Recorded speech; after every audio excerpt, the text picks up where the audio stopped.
Hey everyone, Samir Khedekar, Tech Visa Lawyer, here with part 2 in their installment of what to do if you were a victim of the tech layoffs and were on a visa. So this one is about the so-called 8-month runway. What is that? So typically, as you know, when you're laid off, you get a 60-day or approximate 2-month runway to change your status, find a new job, etc., etc. Once again, there are a lot of details in there, so please make sure to talk to a lawyer about what you can and can't do and whether or not you even get a grace period. But assuming you do, where do the other 6 months come from? Well, this is kind of an aggressive strategy, one that might work for you.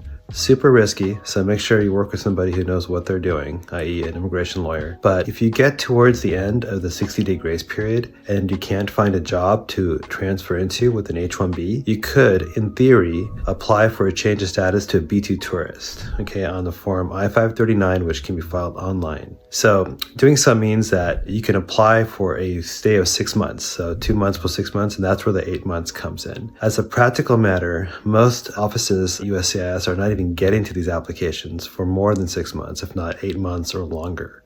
So during that 6-month period, in all likelihood, you'll be in a pending status. So while you're in a pending status, you can be here. So that's why people call it the 8-month runway. Now, there are risks associated with that. Number one, what if USCIS gets to it before the 6 months? They could. I mean, they've been known to randomly process cases pretty quickly. If that were to happen and they denied it, then you're retroactively out of status. That's a big disaster. So that's a small risk. The other risk is what if you have an I-140 or some other evidence of green card pending? You're also filing for a change of status to tourist, which is not necessarily consistent with that. So that could cause problems down the line in terms of, what if they do get to your application and deny it for that reason? And the third risk is you're not necessarily in a form of status when this application is pending. You're in a period of authorized stay, which is different, which means if you find a job and you want to get an H-1B back in that 6-month period, you can't just change back to H-1B here in the US. You'll have to travel and re-enter with an unexpired H-1B visa stamp. That's what the 8-month runway is called. Might work for some, won't work for others. Definitely worth considering if you have no other alternatives. Once again, talk to an immigration lawyer. Feel free to email me if you have any questions. info@banyan.law. That's BANYAN.law. Thank you.